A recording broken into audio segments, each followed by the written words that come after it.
you have studied this dialect. What do you find fascinating by it? Well, it's unique, right? You've got this dialect that, on the one hand, it came to the area fairly early, and then it was kind of out on the frontier. It wasn't in the main trade routes to where you've got a lot of input and things like that, and so it kind of evolved on its own over a couple hundred years, and then 150 years ago. 120 years ago, you got this massive contact with English, sudden and tremendous fast. And really fast. Yeah.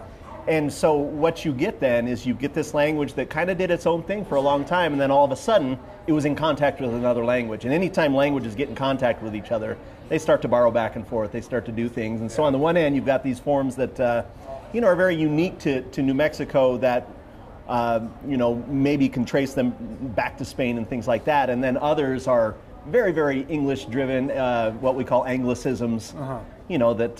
So you talk about the railroad terminology, and then talk about the brecas for the brakes, and you get things like that, which is very, very common. And so you mash the two together, and that's really unique. You don't find that many other places. But it's fading away. It's going away. Why is it going away? So anytime you get, this is a real common phenomenon, we call it language shift, right? You often see it in immigrant populations where a family will move to another country that speaks another language.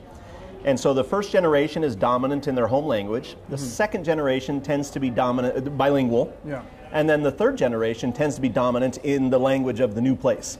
Right, and so it shifts over 3 generations. The difference here, of course, is that it's not really an immigrant population. English came to them. But the same phenomenon exists, and so you get grandparents. When I taught in New Mexico, I had a lot of students that took Spanish, and they stated that their reason for taking Spanish was to talk to their grandparents. Yeah. And so you get this shift from language 1 to language 2, and the same thing's going on here. So you've got English has kind of infiltrated the community, right? It's all over, it's everywhere. And it's the dominant language now of the community. And so as younger generations gravitate toward English and assimilate in a way toward English, there's just no functional need anymore for that Spanish. It's simply a heritage need at this point. I want to hang on to this because it's part of who I am. It's an identity. Yeah. And I could tell, I didn't grow up speaking it, fluently, but I can tell when I hear it. Oh, yeah. Because it's got a very unique sound. Can you talk a little bit about that? Yeah, so I think what you're hearing is a number of things. You're hearing the pronunciation, the phonetics of that area, right? And so every dialect's going to get a little bit different intonation, and any Latin American can tell you how the other guys always talk, right? And that's no different here, right? And so you'll hear that intonation, and then there's some unique words. Like with any dialect, there's unique words here that you don't hear elsewhere. When the Spaniards came over to the Americas, they adopted a lot of maritime terminology that then became normal. So like to tie your shoes is a totally different word in Spain than it is here, and the word that's used here is the same word that's used for to tie up a boat. It's amarrar. Amarrar los zapatos, right? Or amarrar los cordones, and so that's the kind of thing that, because of the experience now, we've got new terminology. And then, of course, spending all this time in the New World, you get all these borrowings from New World languages, right? Either terminologies that simply didn't exist in the Old World, flora, fauna, animals, food. Chocolate is my favorite, right? Chocolate, right? That's the best, right? But then you also get new ideas here, and then again, when you put the English in contact with it, there's things like. So in New Mexico or in southern Colorado, to watch TV, the verb to watch is not the verb that you would hear in most other places. It's the same verb that you would use to watch the children, to take care of the children. So cuidar, to take care of, is to watch TV, cuidar la televisión. So unique. Yeah, it's very unique. So unique. Yeah. And I like what you said. It's how English came to this region. It wasn't this language coming into a speaking or to an English speaking area. Right. It was English coming into this place where this dialect has been there since the 16th century. So that 1598 is when Spaniards first entered the area. They settled. There was a period in the late 17th century during the Pueblo Revolt when everybody kind of had to get out. Yeah. But then they came back in about 1698, and they've been here ever since. The families, you know the family names, right? The Bacas and the Sanchez's and those families have been here forever and ever. Growing up around the language, I always heard this urban legend. Maybe it's an urban legend. I don't know if that's the right way to categorize it. Where there was a case where people in Spain had to use people in New Mexico to help study the old Spanish there because the language was so well preserved. I don't know if that's true. I don't know as an academic if you've heard of that, if that has a kernel of truth to it. It's a bit of an urban myth, for sure. It is. So I am right to you are. Okay. You are. Okay. You're right. So what you're hearing there is so every variety of Spanish has what we call archaeisms, right? So it's old words that once upon a time were used everywhere, and then people quit using words for one reason or another, but a lot of times they'll stay put in an area.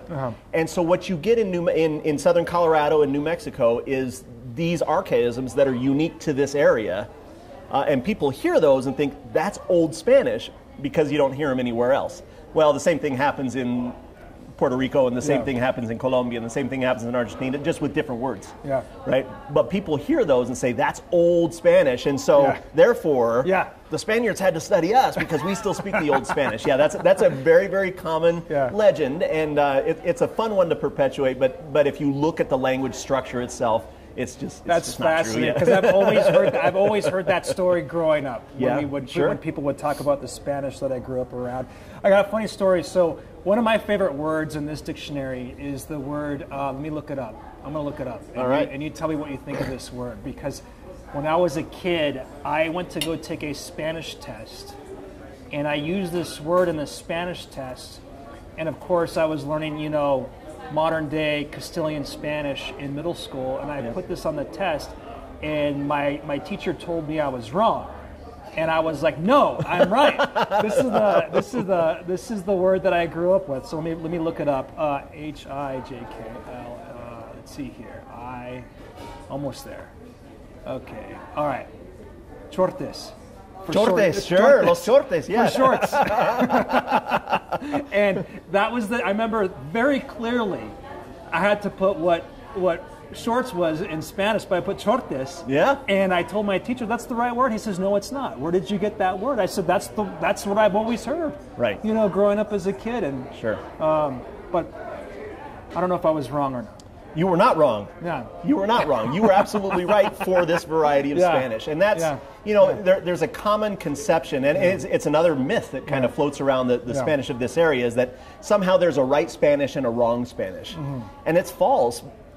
A community will speak the Spanish that is right for that community. Yeah. Right? And you grew up hearing the word chortes because that's the word that was used in the community. Yeah. Now, if your teacher was from somewhere else, from Spain or some other place, they're going to know a different word. He was actually from Spain. He was from Spain, there you go. And so maybe he had this, almost this chauvinistic kind of attitude about it that say, well, there's a right way and there's a wrong way, and this is the wrong way. Yeah. When in reality, this variety of Spanish is just as legitimate and valid as any other variety of Spanish in the world. And it is unique, as they all are, and it's fabulous to listen to. What I find fascinating about the dialect too is that there's a lot of words in here from the Native American languages too. If you could talk a little bit about that. So that's an interesting one. There's kind of two sets of Native American languages that have contributed to New Mexican Spanish. One of them is the Nahuatl that the Aztecs spoke back in the Central Valley of Mexico. When the Spaniards came here, first they spent about 75 years down in Mexico, right, in what we know as Mexico today, and they picked up all these words. And a lot of times they were words that just didn't exist elsewhere. They were concepts that didn't exist elsewhere. Yeah. Right? One of my favorite words to talk about, or favorite concepts to talk about when you talk about this, is the word for turkey, what you eat, the animal. Yeah, turkey, right? It didn't exist in the old world. It's a new world bird. Yeah. And so they got here and they kind of said, what is that? Yeah. Right? And there's a lot of ways to deal with that. Well, some of them said, well, it's kind of like a chicken.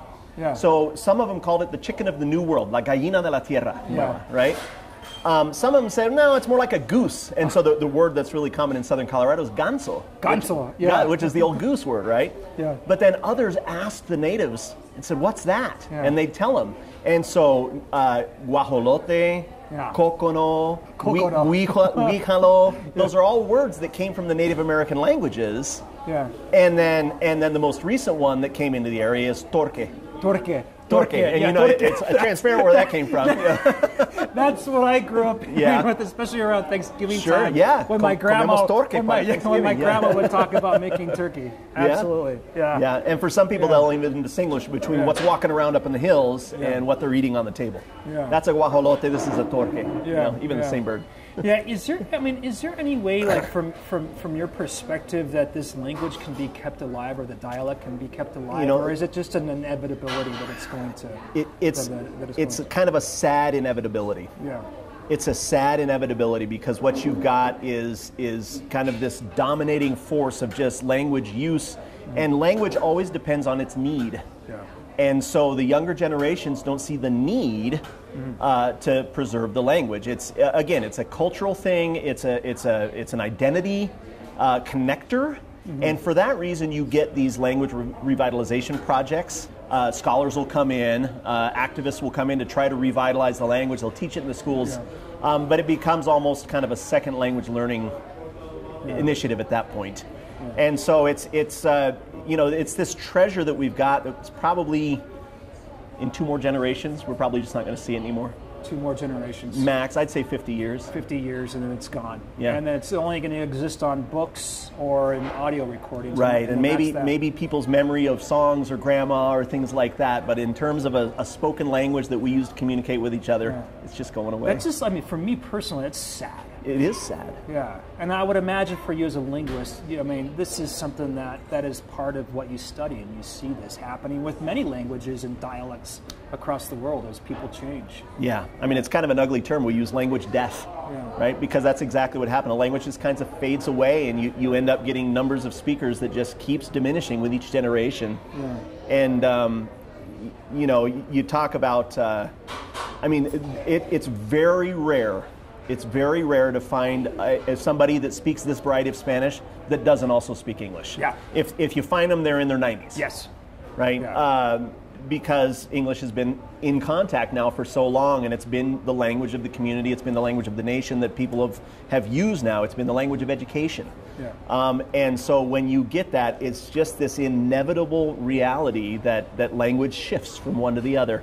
And, you'll get pockets, you'll get families that really try to keep it alive and things like that, and I love that. I applaud that effort, but it's an uphill battle. It's an uphill, because even for me, it's hard for me. Oh, sure. To keep using it. I know words, and one of the ways I try to keep it alive in my house is I call my little girl Mijita. Yeah, perfect. I try to kind of, keep those little things alive, those little, I should say maybe jewels from the language that I remember as a kid, but it's going away. It's going away. Yeah. Well, what else do you find fascinating about this dialect? I think what you said, how it kind of has been almost like a hurricane of English came in. It just changed so fast. It did. Yeah. It did, right? And so it's you especially with newer concepts, right? So you get some concepts, it's almost exclusively English that you hear about. Anything that deals with technology, sports, pop culture, even the railroad, some of these things that are, in the last century in this community, they were introduced, it's going to be English. Either just straight English, we're just going to speak English about it, or you'll get these borrowed words, chortes, brecas, lonche for lunch, that's really, really common. And it's fine. Spanish has always been in contact with other languages. Always. Yeah. For 700 years, it was in contact with Arabic. We've got like 4,000 words in Spanish that are from Arabic. There's a ton of words in Spanish, especially words that begin with AL. That's right. Yeah. Oh, absolutely. Yeah. And so you get and those words are just as legitimate to Spanish as these words that came from English. The difference is we live in the laboratory. We see it more recently happening, and so there's kind of an old old level of thinking that you want to put language behind glass and preserve it the way it is, and we can't touch that. That's the way it is. But that's not how language works. No. Language is alive, right? Language lives with us and it moves with us. And so as we grow and as we progress, so does the language. Yeah. It evolves with us. It changes. I mean, this dialect is so amazing. It's so unique. It's so precious to see this such uniquely used and evolved form of the language that you know, it is every bit as valid as any other variety of Spanish out there. And it's you talked about change for the good or the bad. The only bad is that we're losing it. Yeah. That it's going away. Yeah. Right. But what it is a beautiful thing, and it's boy, it's worthy of all of our admiration and affection. And if you have any inkling at all toward the Spanish language, go and learn about it while it's still there. I could tell you're very passionate about it. I love it. Yeah. I love it. If you want to know about the history of Colorado, you have to know about the Spanish speakers in the South. The oldest European settlement in this state is San Luis. You know, that's where people first were, in Colorado. Later, they came up to the Front Range and things like that. But, you know, and you've got the families that have lived there ever since the 1850s there in southern Colorado, and they were in New Mexico before that.